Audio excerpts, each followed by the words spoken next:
தளபதி ரொம்ப பிடிக்குமா? S, my blood தளபதி. நீங்கள் தளபதி ஃபேனா? எஸ், தளபதி. முன்னாடியெல்லாம் யார் எதிரி, நான் தான் அவன் எதிரி வா அப்படின்னு சொல்லி நிற்பாங்க. இப்போல்லாம் பாகுபலியில மாதிரி கல்வி வச்சு கொத்துனதுக்கு அப்புறமா தான் யாருடா எதிரின்னே தெரியுது. எனக்கு வந்து அடுத்து வாழ்வாதாரமே இல்லை, என்ன பண்ணலாம் அப்படின்னு நினச்சிட்டு இருக்கும்போது தர்மதுரையில் வந்து எனக்கு வேலை கிடச்சிது. ஸோ என்னுடைய இன்னையத்தோட தர்மதுரை வந்து 9 இயர்ஸ் ஆச்சு. எஸ், அது எனக்கு அதுக்காக கரெக்டாக இந்த டைமில் இன்டர்வியூ நான் வரேன். எனக்கு அது மிராக்கள் தான் சொல்லுவேன். டூரிஸ்ட் ஏரியான்றதுனால அங்கே நிறைய பேர் என்ன பேட் வேர்டில் வந்து அப்யூஸ் பேசிகிட்டே இருந்தாங்க. ஸோ சம்டைம்ஸ் அண்ணா வந்து அதை கேட்டுட்டு ஏய் யானடா தங்கச்சிடா அப்படின்னு சொல்லிட்டு எல்லாரும் முன்னாடியும் என்னை ஹக் பண்ணி ஒரு கீஸ் கொடுத்துட்டு அப்புறமா அண்ணா வந்து ஒரு நம்பிக்கை நான் இருக்கேன் வா வா வா வாத்தான் அப்படின்னு சொல்லிட்டு ஒரு பூஸ்ட் மாதிரி கொடுத்தாங்க. ஒரு ஹக் பண்ணி எங்கள் அம்மாவுக்கு அப்புறம் என்னை ஹக் பண்ணது சேது அண்ணா தான். எங்கள் அம்மாவுக்கு அப்புறம் எனக்கு நெத்தியில் கிஸ் பண்ணதும் அண்ணா தான். ஸ்டார்டிங் டைமில் எனக்குமே யூரின் ஒரு பாலித்தீன் பேப்பரில் கட்டி என் மேலே அடிச்சிருக்காங்க நிறைய. அந்த மாதிரிலாம் நடந்திருக்கு. ஜீவா சக்ஸஸாக இருக்கும்போது மட்டும் அந்த சக்ஸஸ் கிட்ட தான் பேசுகிறாங்க, ஜீவா கிட்ட பேசுறது இல்லை.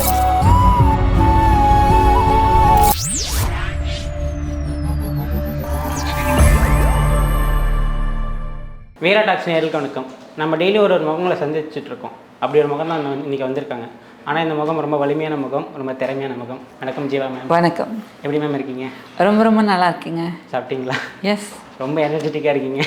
ஆல்வேஸ் இன்ட்ரெஸ்டிங் லைஃப்பில். ஓகே ஓகே மேம், உங்களோட இளமை காலங்கிறது எப்படி தான் இருந்துச்சு? நீங்கள் ஒரு திருநங்கையாக இருக்கீங்க, இப்போது நல்ல இளமை, ஆனால் உங்களோட இளமை காலங்கிறது எப்படி இருந்துச்சு? சவாலாக தான் இருந்தது. ஹாப்பியாக நான் ட்ராவல் பண்ணேன், ஹாப்பியாக கலந்து வந்திருக்கேன். ஸோ ஹாப்பியாக இருக்குது. ஹாப்பியாக ஜாலியாக இருக்கீங்க? இல்லை இல்லை, இப்போ ஆண் பெண் இல்லை யார் இந்த பூமியில் பிறந்தாலும் ஒரு விதை விழுந்ததாக கூட அது முட்டி முளைச்சி தான் மோதி வரும் இல்லையா? ஸோ எனக்கு கொஞ்சம் எக்ஸ்ட்ராவாக இருந்தது சவால் வந்து. ஸோ ரொம்ப ஹாப்பினஸாக தான் ட்ராவல் பண்ணி வந்தேன். நான் எதையுமே கஷ்டம்னு நினைக்கல, அப்படி இருந்தது. அப்போவே நம்ம அழுகலை, கவலைப்படலை. இப்போ நம்ம ரொம்ப இன்னும் ஜாய்ஃபுல்லாக இருக்கேன். ஸோ அதையே நினைக்கணும். பார்த்தாலே தெரியுது, ரொம்ப எங்களை விட ரொம்ப சந்தோஷமாக இருக்கீங்க, ரொம்ப பொறாமையாக இருக்குது பார்க்குறதுக்கு. உங்களுக்கு எப்படி சினிமாக்குள்ள ஆர்வம் வந்துச்சு? நீங்கள் நிறைய இதில் இருக்கீங்க, பட் ஆனால் ஏன் ஸ்பெசிஃபிக்காக உங்களுக்கு சினிமா? இல்லை, எனக்கு ஆரம்ப காலகட்டத்தில் இருந்த சினிமாவில் நடிக்கணும்னு தான் ஆசை. எனக்கு வந்து குணச்சித்திரா ஒரு கதாபாத்திரம், ஒரு அக்காவா ஒரு அம்மாவா, நான் அப்படி தான் நான் வரணும்னு ஆசைப்பட்டேன். பட் அதுக்கு முன்னாடி நான் ஒரு டிரான்ஸ் உமன் தெரியும், என்னைய மாதிரி ஒரு பர்சன்ஸ் இருக்காங்க அப்படின்றது எனக்கு முதல்ல தெரியாது. எனக்குன்னு ஒரு உலகம், அதாவது என்ன மாதிரி திருநங்கைன்னு ஒரு கம்யூனிட்டி இருக்குன்றதே எனக்கு தெரியாது. நான் வந்து ஏதோ ஒன்று வளர்றேன், நான் பாட்டுக்கு வளரும்போது ஒரு குறிப்பிட்ட காலம், ஒரு வயசு 10 வயசுக்கு மேலே ஆகும்போது தான் எனக்குள்ள ஒரு விஷயம் ரொம்ப இதானது. அப்போ தான் எனக்கு ஒரு சில விஷயங்கள் நடந்து சென்னை வந்ததுக்கப்புறம் எனக்கு ஒரு அண்ணா மூலமாக இப்படி ஒரு இது இருக்குது, இப்படி இருக்காங்க. அப்போ நான் நம்பலை. ஆனால் அதுக்கப்புறம் என்னைய மாதிரி டிரான்ஸ்மென்ஸ் பீப்புள்ஸ் எல்லாம் பார்க்க ஆரம்பிக்கும் போது அதுக்கப்புறம் நான் பிலீவ் பண்ண ஆரம்பித்தேன். அதுக்கப்புறம் எங்கள் உலகம் இருக்குது, என்ன பண்ணுறாங்க ஏது பண்ணுறாங்கன்றது தெரிஞ்சுக்கிட்டேன். சினிமாவில் நடிக்கணும்னு ஆசை. அதுக்குள்ளே எப்படி உள்ளே வரலாம் அப்படின்னு நினச்சிட்டு இருக்கும்போது நான் முதல்ல நடனப்பள்ளியில் தான் சேர்ந்தேன். புதிய பூமி நடனப்பள்ளியில் நடனம் கற்றுக்கிட்டு ஸ்டேஜ் ப்ரோக்ராம்லாம் ஆடிட்டு இருந்தேன். ஒரு டைமுக்கு அப்புறம் ஸ்டேஜ் ப்ரோக்ராம் வந்து ஸ்டாப் பண்ணிட்டாங்க. சென்னையில் ஆடக்கூடாது, ஆபாசமாக ஆடுறாங்க சம்திங்ட்டு. அதுக்கப்புறம் எங்களுக்கு ஒர்க் இல்லாதப்போ பாபுன்னு சொல்லிட்டு சினிமாவில் ஆர்ட் டைரக்டராக அசிஸ்டண்ட்டாக ஒர்க் பண்ணிட்டு இருந்தாங்க ஒரு நண்பர் வந்து. அவர் மூலமாக சீரியலில் மேக்கப் அசிஸ்டண்ட் உதவியாளராக போனேன். டச்சப் என்னுடைய முதல் சம்பளம் 150 ரூபாய். ஸ்டார்டிங் அப்போ மூவியில் போனீங்க? டச்சப் தான். அப்புறம் நான் டச்சப் அசிஸ்டண்ட்டாக சுகுணான்னு ஒரு அக்கா கிட்ட ஒர்க் பண்ணேன். முதல் மெட்டிவலி உமான்னு ஒரு அக்கா கிட்ட ஒர்க் பண்ணேன். அப்புறம் தேவப்பிரியாக்கா, தீபாக்கா, நீபாக்கா, பாலாசிங் சார், விஷாலினி அக்கா, ரம்யா நம்பீசன் மேம், அப்புறம் Anushka ma'am, Shreya ma'am, Taapsee ma'am, இந்த மாதிரி நிறைய பேரோட நான் ட்ராவல் பண்ணேன். ஸோ அப்படியே சினிமாக்குள்ளே நடிக்கணுன்ற ஆசையை வந்து விதைச்சிக்கிட்டே இருந்தேன். ஸோ நம்ம என்ன நினைக்கிறோமோ ஒரு நாள் கம் ட்ரூன்னு சொல்லுவாங்க இல்லையா, அது நடந்தது. ஒரு அதிசயம். நீங்கள் சினிமாக்குள்ளே போகணுன்னு ஆசைப்பட்டீங்க, ஆனால் நீங்கள் சினிமாவில் ரொம்ப லோ பாயிண்டில் தான் ஒர்க் பண்ணியிருக்கீங்க. இப்போ உங்களுக்கு எப்படி இருந்திருக்கும்? நம்ம சினிமாக்குள்ளே போகணுன்னு ஆசைப்பட்டு இப்படி பண்ணிட்டு இருக்கோமே அப்படிங்கிறது. நான் வந்து முதல்ல நான் உள்ளே வரணும்னு நினச்சிட்டு இருக்கும்போது அசிஸ்டண்ட்டாக உள்ளே வந்தேன். ஃபஸ்ட்டு வந்து என்னுடைய கனவு சாவின்றது ஆக்டிங் தான். அந்த சாவி எடுக்கிறதுக்காக இதெல்லாம் ஒரு ஜாபாக நான் வந்து கனவு தொழிற்சாலை சினிமான்றது வந்து அந்த தொழிற்சாலைக்குள்ளே நம்ம எப்படி போகணும், ஒரு சாவியாக ஒரு ட்விஸ்ட்டாக இருக்கும் இல்லையா, அந்த மாதிரி மேக்கப் அசிஸ்டன்ட் டைரக்டராக ஒர்க் பண்ணேன். கேமரா அசிஸ்டண்ட்டாக ஒர்க் பண்ணினேன். கேமரா பற்றி அசிஸ்டண்ட்டாக ஒர்க் பண்ணியிருக்கேன். இதெல்லாம் பண்ணி தான் நான் வந்து உள்ளே வந்தேன். ஃபைனலாக அந்த சாவை எடுக்கிறதுக்கு முன்னாடி ஒரு பெரிய சவால் இருந்தது. இனி என் லைஃபே முடிஞ்சிடும் அப்படின்ற ஒரு டைம் தான், இந்த ஊரை விட்டே போயிடலாம் அப்படின்ற ஒரு விஷயம் தான் இருந்தது. ஏன்னா சென்னையில் வெள்ளம் வந்தப்போ எனக்கு வந்து அடுத்து வாழ்வாதாரமே இல்லை, என்ன பண்ணலாம் அப்படின்னு நினச்சிட்டு இருக்கும்போது தர்மதுரையில் வந்து எனக்கு வேலை கிடச்சிது. ஸோ என்னுடைய இன்னையத்தோட தர்மதுரை வந்து 9 இயர்ஸ் ஆச்சு. அது எனக்கு கரெக்டாக இந்த டைமில் இன்டர்வியூ நான் வரேன், எனக்கு அது மிராக்கள் தான் சொல்லணும். எனக்குமே ஒரு மிராக்கள் தான். ஏன்னா அந்த ஒரு வாய்ப்பு கிடைச்சிது எனக்கு. என்ன சொல்றது, கடவுள் சின்னராமசாமி அண்ணா மூலமாக எனக்கு ஒரு வெளிச்சத்தை கொடுத்தாருன்னு தான் சொல்லணும். ஸோ ரொம்ப கிரேட்ஃபுல்லாக இருக்குது. 9 இயர்ஸ் எப்படி ஓடிச்சுன்னே தெரியல. 35 மூவிஸ் பண்ணியிருக்கேன் இது வரைக்கும். ஸோ சந்தோஷமாக இருக்குது. ஐ லவ் யூ சீனோண்ணா. உங்களுக்கு ரொம்ப பிடிச்ச ஆக்டர் விஜய் சேதுபதி தானே? அண்ணா ஆக்டர் இல்லை, அண்ணா ஆக்டர் கிடையாது, அண்ணா. அண்ணா எனக்கு அவர் நடிகர்னா நான் சொல்ல மாட்டேன், எங்கள் அண்ணன் அவர். அவர் உங்களுக்கு எப்படி பார்ப்பாரு?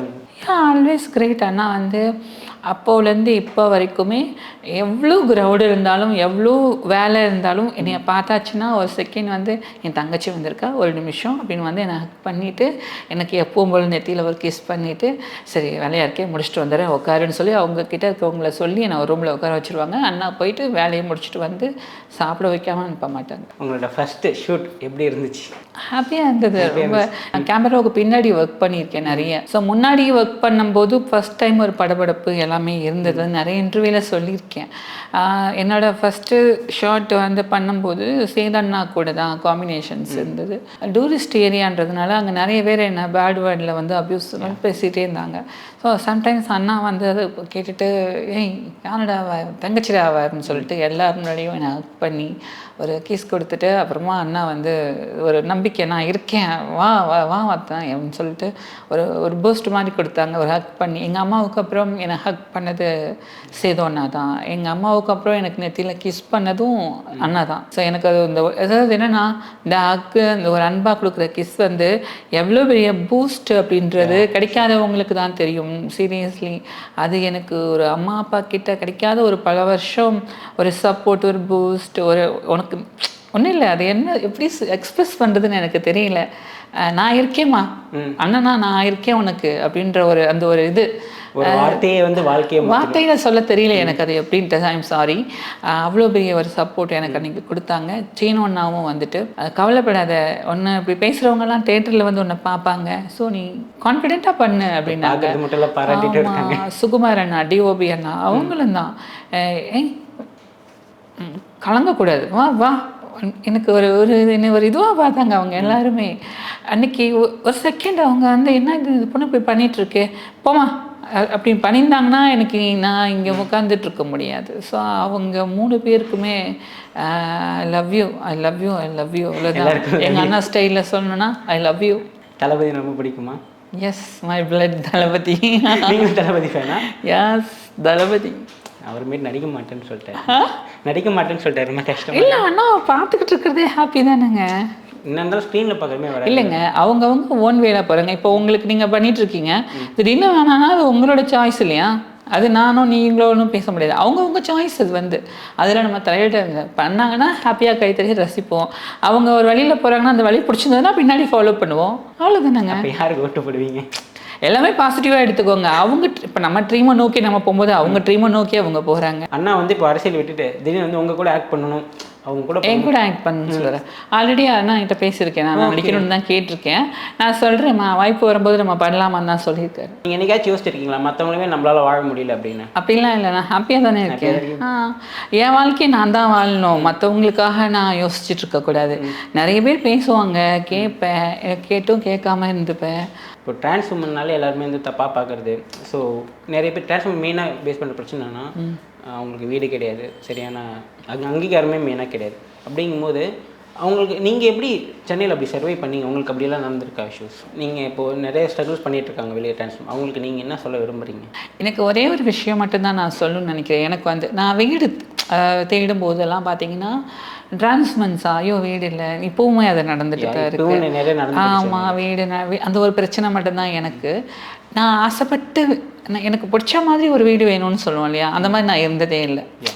எனக்கு கிடைக்கிற வீட்டில் நான் போய் இருந்துகிட்ருக்கேன். எனக்குன்னு ஒரு ட்ரீம், ஒரு சிங்கிள் பெட்ரூம் வீடு, ஒரு டபுள் பெட்ரூம் வீடு, கிச்சன் நீட்டாக இருக்கணும், ஒரு பால்கனி இருக்கணும் அப்படின்னு ஒரு ட்ரீம் இருக்குது. அந்த மாதிரி எனக்கு வீடு அமையவே இல்லை. உங்களுக்கே கிடைக்கலையா? கிடைக்கல. உங்களுக்கேனா என்ன? உங்களுக்கே இல்லை, கிடைக்க மாட்டேங்குது. அந்த மாதிரி எனக்கு ஒரு ட்ரீம் ஹவுஸ் சின்னதாக ஒரு 500 ஸ்கொயர் ஃபீட்டில் நம்ம ஒரு ட்ரீம் எதிர்பார்ப்பல, அந்த மாதிரி எனக்கு கிடைக்கவே இல்லை. கிடைக்கிற வீட்டில் தான் நான் போய் இருந்துகிட்ருக்கேன். ஸ்டார்டிங் டைமில் எனக்குமே யூரின் ஒரு பாலித்தீன் பேப்பரில் கட்டி என் மேலே அடிச்சிருக்காங்க நிறைய. அந்த மாதிரிலாம் நடந்திருக்கு. ஸோ அதெல்லாம் தாண்டி வந்துட்டேன். ஸோ இப்போ ரொம்ப ஹாப்பியாக இருக்குது. எப்போவுமே வந்து பாசிட்டிவிட்டியை ஸ்ப்ரெட் பண்ணுங்கள், லவ்வை ஸ்ப்ரெட் பண்ணுங்கள், ஒருத்தருக்கு ஒருத்தர் விட்டு கொடுங்க, ஒருத்தருக்கு ஒருத்தர் அன்பாக இருங்க. போகும்போது நம்ம எதையும் கொண்டு போக போகிறதில்ல. ஸோ எல்லாருமே வந்து முடிஞ்ச வரைக்கும் ஒருத்தருக்கு ஒருத்தர் ஆதரவாக இருப்போம். அவ்வளோதான் என்னை பொறுத்த வரைக்கும். ஆமாம், வேறு எதுவுமே இல்லை.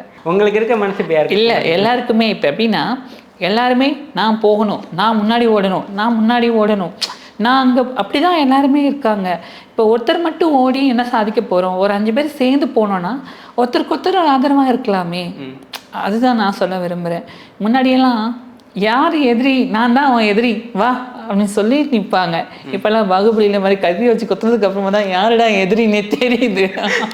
நீங்கள் ஸ்டார்டிங்லேயே சொன்னீங்க அக்காவை நடிக்கணும், அம்மாவை நடிக்கணும். ஆமாம், அதை தானே உங்களுக்கு வேறு என்னென்ன ரோல்லாம் கொடுத்தா நடிப்பீங்க? ஹீரோ ஹீரோயின் அதை தாண்டி துணை கதாபாத்திரங்கள் தான் வந்து ஒரு படத்தோட பலம்னு நான் சொல்லுவேன். அந்த காலத்துலேருந்து நான் நிறைய பார்த்துருக்கேன்.